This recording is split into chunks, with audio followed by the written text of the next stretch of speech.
first of all, thank you for stopping by my AVM official launch party.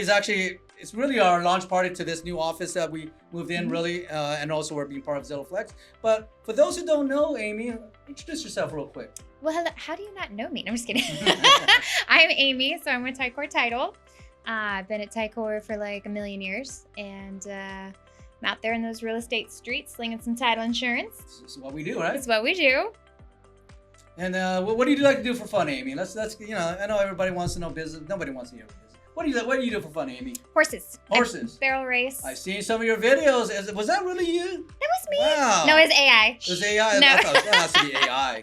No, that was me. You do that every weekend, or how often do you do that? I try, yeah. Summertime and spring's a little bit more busy for jackpots. I don't rodeo much anymore because I have to work for a living. But You have to work for a living? I know, it's so rude. Oh, man. I keep asking my mom if I'm a trust fund baby. Apparently the answer is still no. Exactly. Yeah. If I was, there would be signs.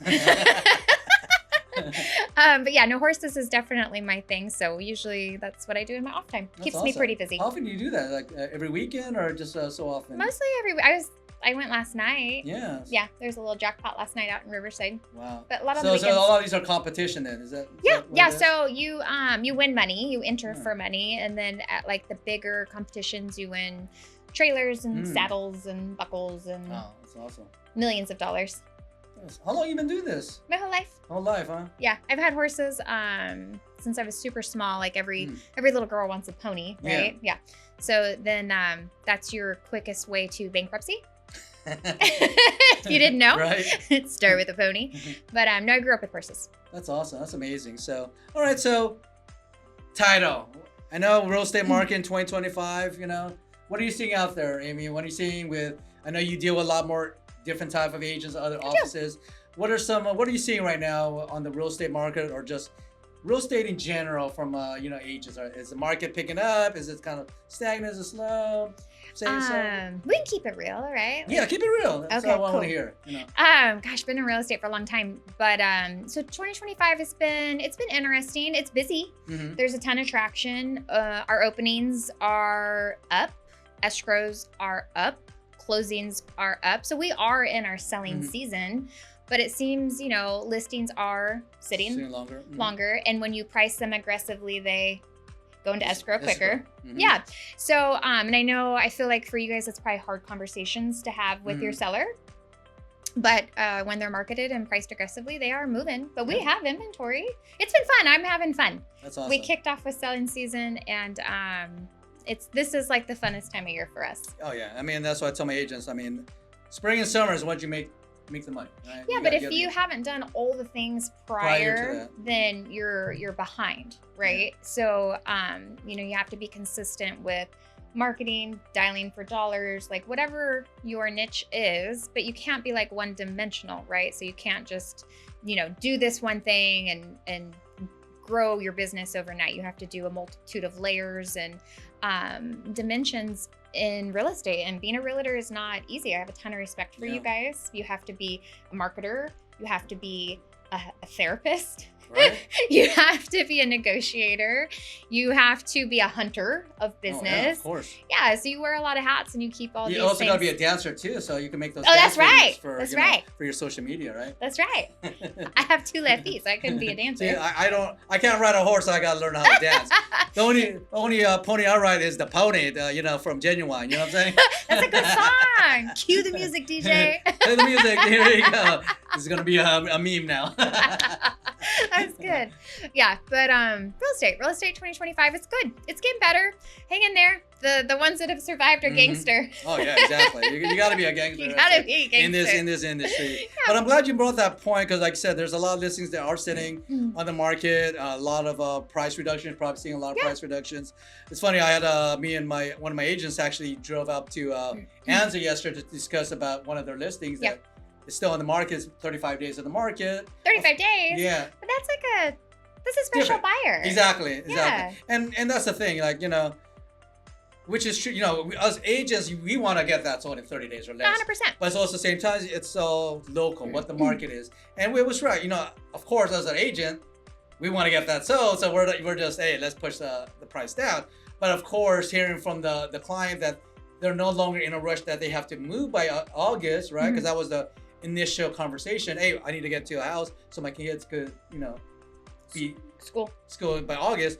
But now that that's changed, then we have a little bit more time. So I was like, okay, well, since your urgency is a little changed, then we can allow the market to find the right buyer. Because like you said, Anza, 5-acre property, horse corrals and all that, very limited buyers. It's not like, a $500,000 home, it'll fly off the shelf. Fly off the shelf, right? So it's interesting too about our market, and I talk to a ton of agents daily, but it's like you can have the most, like Temecula pool home in the right area, school district, close to the freeways. Remember, like those were like they would go like that, and then now they kind of sit, and then you have like this random one in Murrieta where you're just like, it's a cute house, but it's you know what I mean, and it goes like super quick. So it seems like there's no rhyme or reason. I mean, our listing in Moreno Valley, Moval. 3 days, probably 4 days in the market. We did one open house, 3 hours, and we had multiple offers. See? And I did represent the buyer, of course.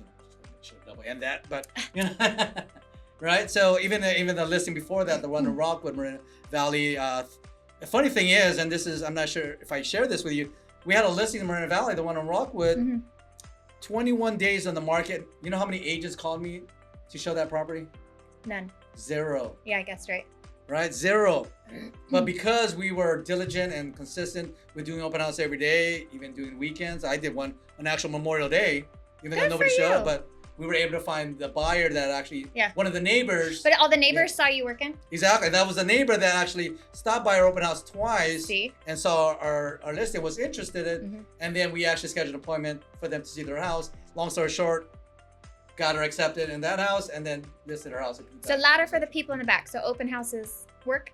Still work. Okay. If you're working. There you go. And just like anything. Leads work if you call them, right? So what's the rule of thumb is you got to work. And I think that's where I'm seeing a lot of, agents are still successful. And maybe you can share some insight to that is what are some of the agents that you see are doing well right now, are still plugging along, getting success, traction. What are they doing differently from those that aren't getting any escrows or listings? Well, I have the ones that they time block and they dial for dollars 4 to 5 hours a day, every day, consistently. Like, don't miss a beat. That's their moneymaker. Yeah. And then I have the agents that are super consistent with, print marketing, and they do a whole zip code of Murrieta, and they've always done that. And even, and he'll tell me, he's like, in a down market or an up market, Amy, he's like, my brand has always been consistent. And he goes, and I don't worry, because there are some months where, it's expensive. He goes, but I stay consistent. And he's like, and that's how I keep my business here. And he'll tell me, he goes, I could work harder. Yeah. He's like, but I've built a brand, and this is what I do, and that's what works for them. And then we have other agents that do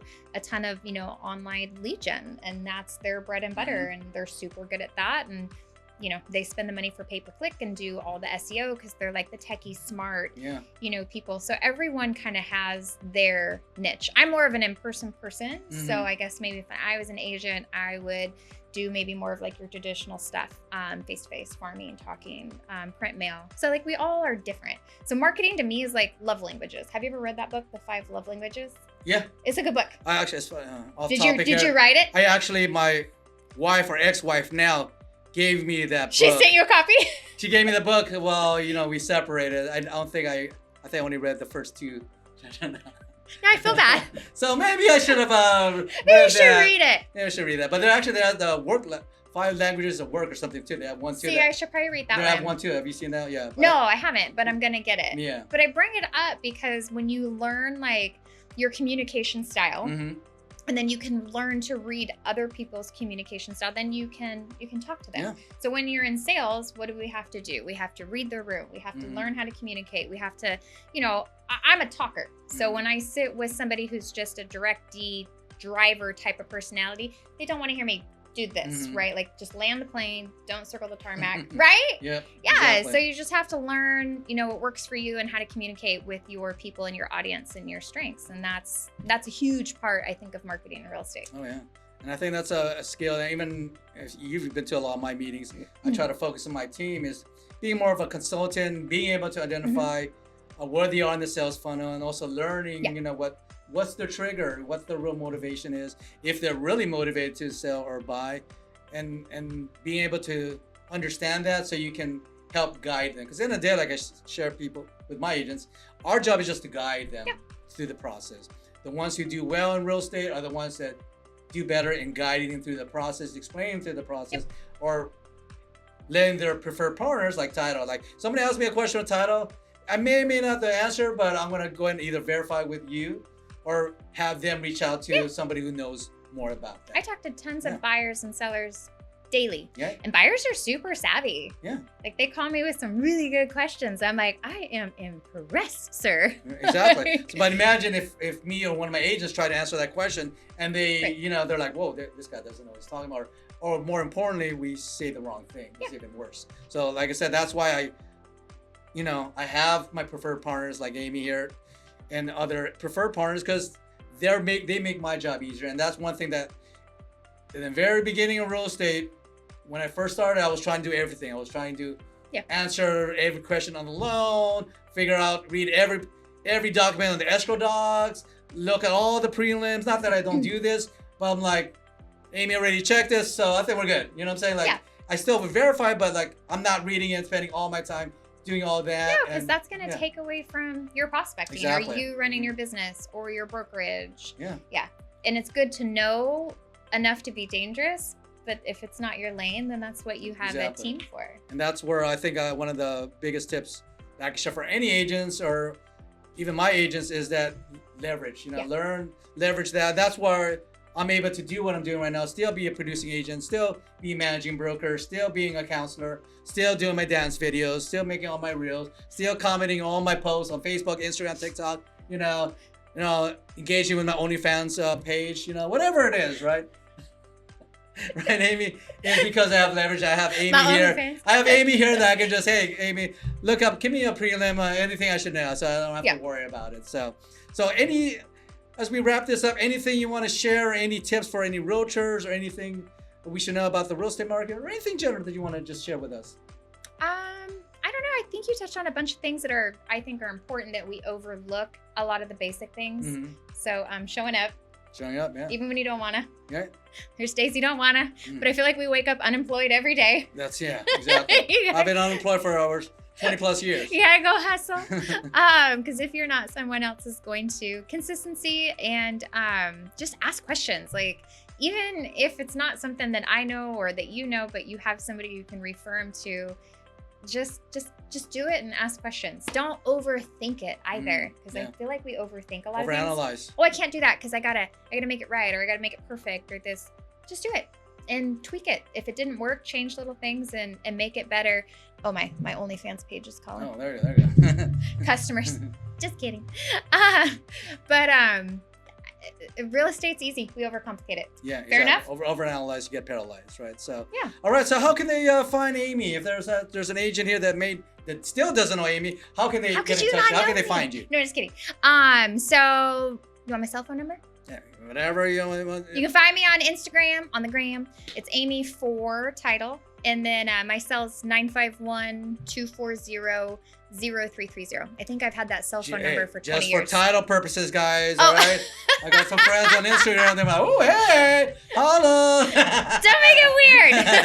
Don't make it weird, guys. All right. Don't make it weird. Now I'm sweating. This was fun. Thank you, Tony. All right. So maybe we'll do some more podcasts together, huh? Maybe me and Amy should be doing our own podcast show, huh? I think so. All right. Let's do this. We'll do a little cowgirl coffee and some real estate. Hey, I'll wear my cowboy hat. I mean, I borrowed one from Victor the other day. So. Oh, I saw that. Did you see that when me and Dimitri? Derek had his birthday? Was it Derek? Derek, yeah. I thought it was Dimitri. Had a Brokeback Mountain moment. So for those who, no, the picture. Oh, okay. Not. But, all right, that's it, guys. All right, guys, we're gonna end this now before we get in trouble. All right. Cheers. Thanks, Amy. Looking forward to more business Tony. together, and maybe we'll do some more shows together. All right, guys. You made me sweat, Tony.